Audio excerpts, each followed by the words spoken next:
Hello, my name is Ryan Brooks, and today I'm here to present to you the Healthzilla app along with my co-creators. I was in charge of making the designs and working on the actual layouts, and so here they are. We're going to first go through them, and then we're going to see them in the actual app, and I'll go into more detail. So here's my initial sketch on the right for the first fragment, which is just used to show the user's information. You can see one of the big things that changed between the initial sketches and the final was the color. We switched to a green color from this blue to represent sort of a healthy fitness vibe and to fit with the Healthzilla theme. So now you can see that's how our information is displayed, and on the right you can see that the initial sketch was pretty similar. And then here's the edit profile module, the module for editing your inputted information. And you can see this one's a little bit longer than the actual phone. This is the next one. It's the fitness tracker.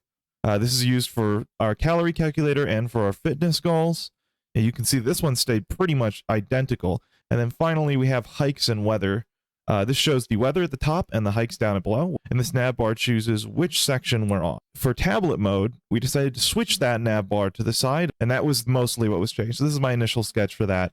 And then it came out looking like this on a tablet. Now let's jump into the actual app. So now that we're actually in the app, you can see that we land on the Create Profile page. Now I'm just going to upload a profile picture.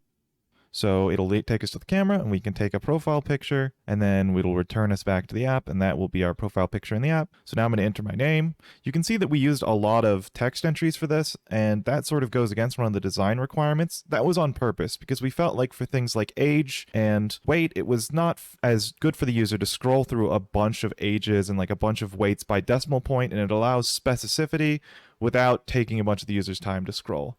City and country also are text entries. We made sure that country had a list of countries, which you can see, pop up based on your input. So now if we hit the submit button, you'll see it takes us to the fitness page. We thought this was important because fitness is the core of the app, and we thought that a user would want to see this first. So we can change our goal here and the amount we gain or lose per week, and that'll allow us to calculate BMI, BMR, and daily calories. One notable thing is that BMI, the color of the number, will change based on our BMI. So if we hit calculate when we have above 3 pounds, you can see it pops up both health warnings, one for low calories and one for being above 2 pounds per week. Also, we can change our activity level, and once again, it'll still put the above 3 pounds, but since the daily calories is above the number, it won't pop up that one. We also have this question mark button. So the question mark button shows some information about how the numbers are calculated. We thought this was important because the user might not know how they're calculated, and not all the information can be edited on this page, so they'd have to go back to the profile. And we're going to quickly go over to the hikes module. Importantly, we wanted the weather to appear at the top, which you can see it here, and it reminds you of the location you set the weather to be. This is important because the weather determines whether or not you want to go out to take a hike. So you can see here's the list of hikes. We can scroll down it, we can scroll up to refresh the list, and clicking on one will take us to Google Maps. We thought this was intuitive because, well, it's just like a list of links. So we can head back since this will take a while to load, and let's head on over to the profile module. This module allows you to see things such as BMI, as well as your fitness goal, and the rest of your entered information at the click of a button. That's its entire purpose. It also links to the edit profile module, which allows you to change any inputted information. So we'll just go in here and change our name. Let's make our name something like, I don't know, Danny. And we can change our sex as well. We'll just set it to other. This will all update our current values, such as the BMI, etc. We can change our weight here too. And while we're at it, let's change our city and country to something like Kyoto, Japan. That way we can get a new list of hikes from a different location, as well as new weather. Touching on this again, we thought it was important to include this list of countries that was auto-filled by the entry because, well, it's a lot easier on the user if they select the correct country code and don't accidentally input something wrong. We have all our information here, which you can see has updated. And now, if we go over to the hikes module, you can see that the hikes and the weather has updated to be in Japan. It's obvious because some of the items in the list are in Japanese now. And now if we go back to the profile module, we can look through and see that also our location is fully updated. So if we go back to the fitness module really quickly, I want to show something that I missed. Here we have this current weight here, which updates the user's weights, just like in the profile. We wanted it here because we didn't want the user to go back into the profile every time they got closer to their goal. They're going to be losing and gaining weight constantly, depending on their goals. Now you can see this updates the information in the actual profile. So I think that's going to about do it for the design section.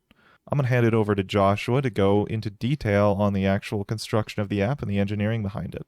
Hello there. My name is Joshua Cragen. I'm the team lead for the Healthzilla project, which is a project written in Kotlin. For starters, everything is hosted within a single activity. And the main reason we did that is because we thought that it would be easier to manage the transitions between different modules instead of just using a navigation graph that handles replacing the different fragments for us and makes it easier to include transition animations if we wanted to add those later on down the line. And we also take advantage of view binding, which is, I guess, a subtle point, but important in that it means that, we manage to be more direct with the way that we interact with the views. There are 4 primary controllers. There is the edit profile fragment, the view profile fragment, the calorie calculator fragment, and the hikes fragment. Currently, they don't make a ton of use to other classes, save for the hike fragment, which works with some different adapters, but they all to some degree will interact with the user profile, which is a view model data class that stores the primary information of the user, things from their basic details like their name to their BMI and their location for things like weather and hikes. Currently, it does not take advantage of a live data / repository design pattern. However, because we're already using a view model from the very beginning, adding those will be very straightforward. The hikes fragment in particular makes a lot of coroutine asynchronous calls to the API utils class, which is entirely a static class that contains a lot of useful data and helper methods for interacting with the 2 APIs that the app currently makes use of, which is the Open Weather API and the Google Places API. To do this, it takes advantage of a encapsulated data hierarchy, which is JSON compatible. So the responses from the APIs are automatically parsed into these data classes. And these data classes store a lot of very useful information, things ranging from the business status to their opening hours. We don't display all this information, but because it's already included with these data classes, if we ever wanted to extend our views to include things like images of the hikes or their ratings or more specific weather data, we can. And that more or less covers the general gist of our design structure from a very high level. In summary, I think it's a very modular approach in most places. And while the overall design structure can certainly be improved, there is a lot in place that I think will make these types of changes very straightforward and extensible. We will now transition to Brendan, who will talk about the testing components of the project. Hello, my name is Brendan Ye, and I'm the testing lead for this project. I'm here to go over the types of testings that were done and the bugs that were found along with it. The tests that we mainly focused on for Project 1 were manual testing and unit testing. These 2 were mainly chosen over UI testing as we were still figuring out the layout of the UI, and many UI bugs were much easier to catch visually during the early stages of the program. I will now go over the major bugs that we have found and fixed throughout Project 1. The first bug that we found through manual testing was that the values coded to match the phone screen resulted in weird behaviors in tablet mode, which we were able to fix by making the fields in the layout dynamically adapt to the screen size. We also fixed the issues of overlapping text boxes when long inputs were inserted as well, as shown on the country text box in the right image. Another bug we found was that despite adding trimming to decimals, scientific notation on the BMI values resulted in the trim decimals showing up again, which resulted in overlapping inputs as well, which was fixed by removing that scientific notation. The next bug we found through manual testing was that choosing hikes after using edit profile to set a profile picture was causing the app to crash, which was fixed after we figured out that the profile picture code was mistakenly put in onCreate instead of onCreateView. One bug that may or may not be intended was that the BMR formula would result in negative values if the edge was too high, so we limited the age to 150 and set a minimum value of 0 for BMR as well. The biggest major bug that was found through manual testing was one where the nav bar was not recreated if one were to use the back button on the edit profile page, which did not have a nav bar, but this resulted in the user getting soft locked on the page as you would be unable to traverse to any other pages without the nav bar. But luckily this was caught and swiftly fixed. The final part covers the unit tests that covers testing the input types of each variable as well as the calculation formulas for BMI, BMR, and daily calories respectively.